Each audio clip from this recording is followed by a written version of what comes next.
Hi everybody, Jo here again. Welcome to another little video from our extravaganza.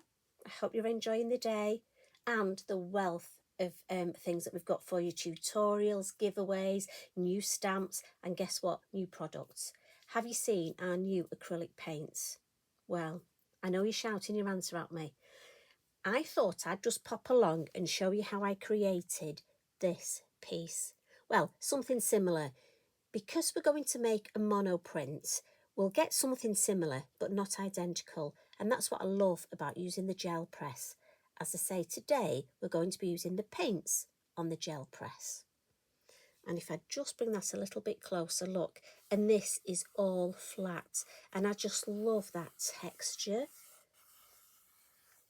I've added a couple of our little pound stamps, the Flutterby, you know I love that, and one of our beautiful sentiment stickers. This is from set 6. It is a white one. I've just added some of the Elements ink, and it was, let me just have a look so I'll tell you the right colour, Blue Lagoon, and I used my number 3, the smaller brush, just brushed the paint on so it matched.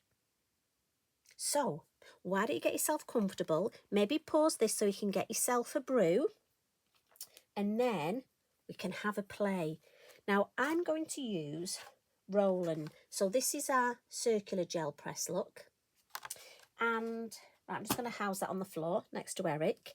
I pop mine on one of our large acrylic plates. Now you may get the reflection of the light on it, but I just find it's easy for me to work this way. I've also got one of our soft rubber, and this is an old Billy Brayer, because I have one for paint and one for ink. For me, I just find that works best.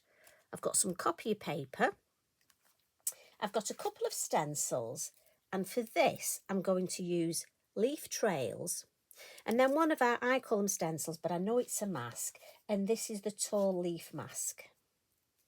So I've got those ready. I've got myself a piece of card ready, and I'm going to use 3 colours of paint. Tamponade, beautiful greeny colour, obviously the Snow White, we need a white for our final lift, and soft cyan. I've got a couple of other colours to show you, but I'll show you when we're waiting for this to dry. So what we'll do is we'll make a start, and for this one I'm going to pop, I want the base first. If I look at my finished one, I'm going to build up, so I want the furthest away. So I want this base piece first, so that's what I'm thinking. You know I like to tell you the way that my head works. So I'm going to put a little bit, you should give them a little shake, just a little bit on my gel press. Now, I have got dry paint on here because this is very addictive. I must just warn you, I would have plenty of paper ready. And again, you may see my reflection, so again, I can only apologise. I don't like seeing my reflection. Now, I'm just going to brayer this. I may get a little bit of patterning, and that's only because I've got some dry paint on my brayer. But for me, this just adds to it. You may even see some from my last press, but again, doesn't matter. Clean my brayer on my copy of paper, and I'm going to come in with the leaf trails and just pop it across there. Now I want to remove this paint, so the way I do it is just with copy paper. You can use your brayer to take the paint off, but I just find for me copy paper works well. You can use another piece of card and give yourself a spare background. So look, this is what we get. Now that would make a lovely background. I keep my copy paper because I think that could be an insert for my finished card. So I'm going to file that over there. Now I have got on the floor next to Eric, which is very dangerous, one of my little plastic containers with water in, and I'm just popping that stencil straight in there because I want that. If the paint dries hard, you can leave it, right? Now, I know there are some of you, and I'm not naming names, whose stencils aren't quite as clean as mine. But I'm a bit funny. I like mine clean. So I just pop it in some water, and when we've finished having our catch-up, I'll just give it a wash in some soapy water, and it'll be fine. Now, look at that. And I love the fact that here, look, I didn't press hard all the way because I want almost some extra depth. And you can practice depending on how much paint you take off. Already, I think that's an interesting background. You could take a print at this point if you wanted. As I say, lots of alternatives. But I'm going to bring in our stencil and I'm just going to pop it. Again, I can decide how much I want, but I think we'll go like on the original and sort of pop it at an angle like that. Now, give my paint a shake. And I've got one of our lovely, I think they're called petal palettes. And this is perfect. As you can see, look, I've been using, surprise, surprise, beautiful orange colour. So I'm just going to pop some in here, look, and I've got one of my little blending sponges. And I'm just going to dab some paint, look, just in the middle here. Quite therapeutic, this, you know. And I'm not going over the edge yet. When I've got most paint on my blending sponge, I want that in the middle.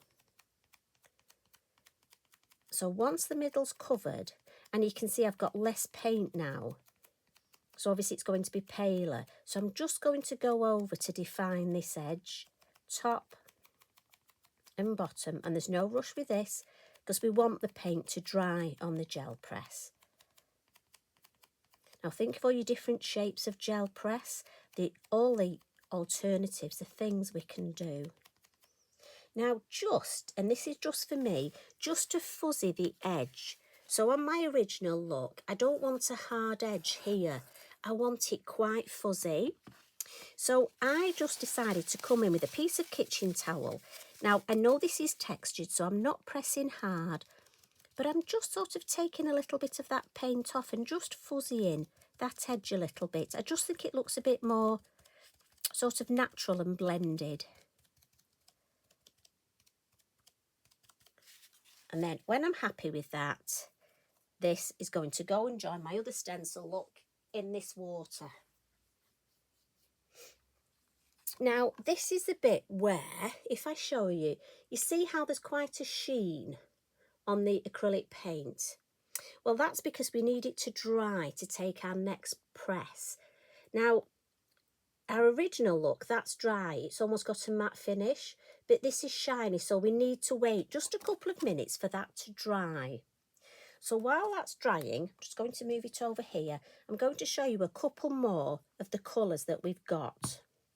So the lovely orange, look at that, Calypso.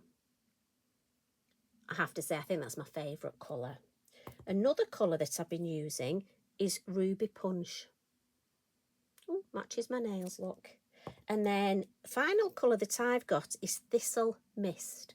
But there are lots of different colours, so do check them out on the website.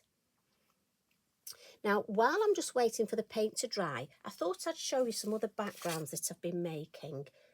Just by mixing and matching different colours and different stencils. This one's one of my favourites, look. And I think this is the honeycomb. Makes a beautiful background.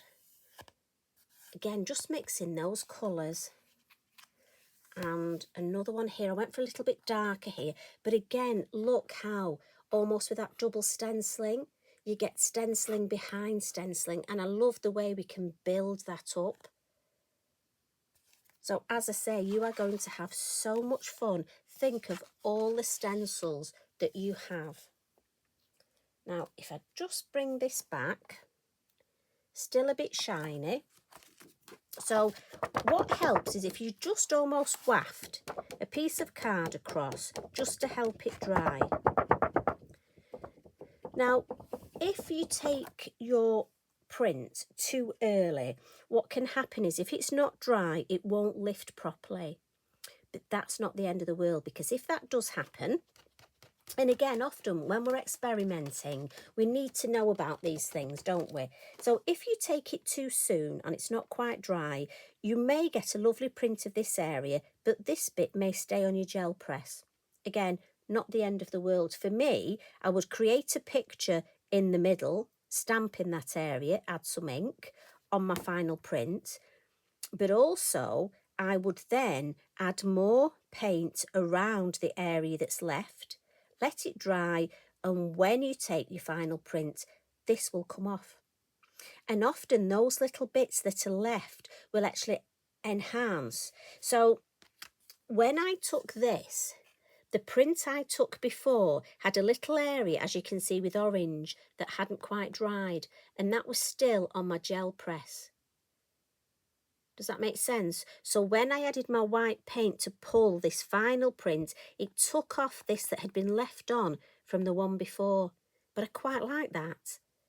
And it's almost getting used to that sort of organic way of working, that you never really know what you're going to get. So I'm just going to give this, if I was one of those clever people that could fast forward these, what I do at home, to be honest, is I make one background to this stage, put this to one side, then I create another one on my square gel press. Then by the time I've created the square one, the round one's dry, so I would pull a print off the round one, and then by the time I've done that, go back to my square one, and for me, that's the way that I would create. Now, I think we're more or less dry, so we'll have a go at this. Let's see how it works. So once you've got, I mean, it's still a wee bit wet there, but you know what? We're going to go for it. Right, enough wafting. I'm using white. You don't have to use white. You can just use a pale colour. You do need a clean brayer, so that's more or less. And you pop a little bit, and for me, the hardest bit is actually getting just a little. And do be careful when you flick this back. If you've got any paint, it can flick at you, as I did discover. Now we're going to cover our gel press in the white paint. Now your paint underneath is dry, so don't worry. And we want a nice light coat look so that we can see our pattern underneath. And this is a bit where you need to be a bit speedy. Once you've got your paint on, now I'm not sure if this is all going to lift. Let's see. I'm going to give that a press. I like to do it this way just because I'm using the circular one and I want it in the middle. So turn it over and give it a good rub. Now, as I say, I'm not sure in the middle if it's going to lift. I'm not sure if it was dry enough, but we'll see. And I'm afraid I'm a bit naughty. I like to have a bit of a sneak. Or maybe we didn't have enough white paint on. I may have taken too much off.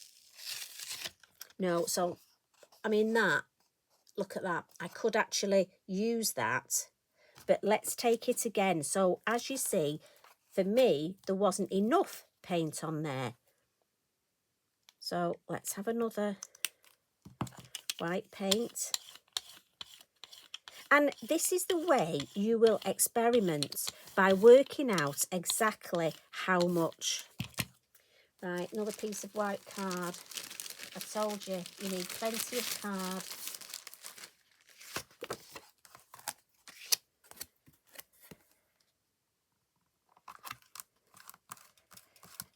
Right, let's turn it over. Give this a rub.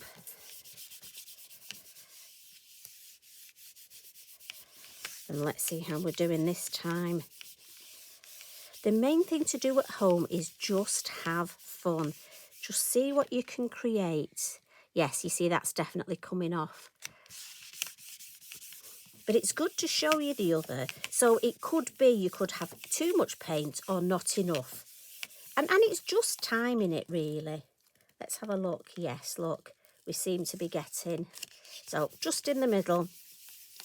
Good rub.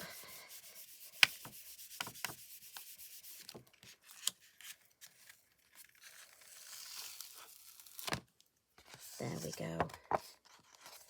So there's our beautiful. And as I say, this area, there's a little bit less because obviously our first one, look, took some of that off.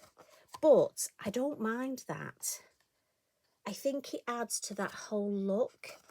And after all, these are mono prints. It's a one-off. And you're never going to get them identical.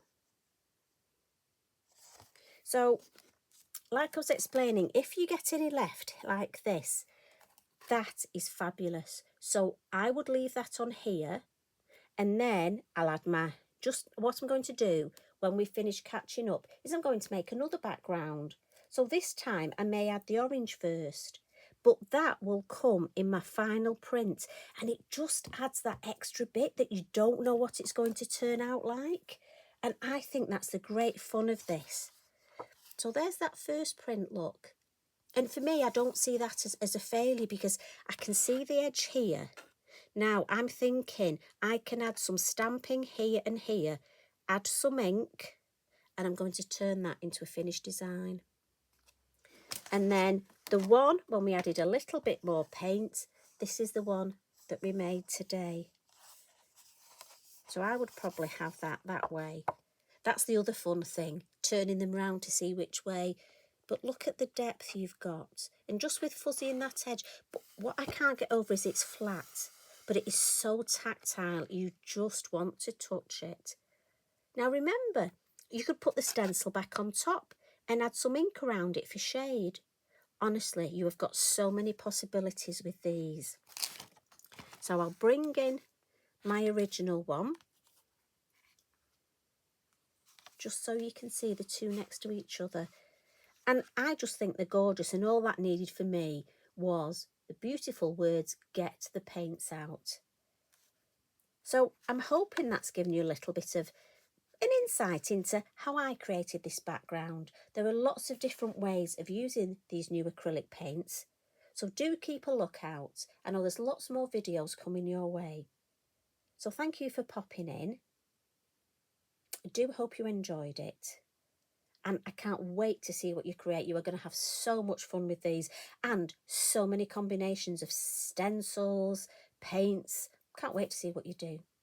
You take care. As always, love and hugs from me. Bye for now.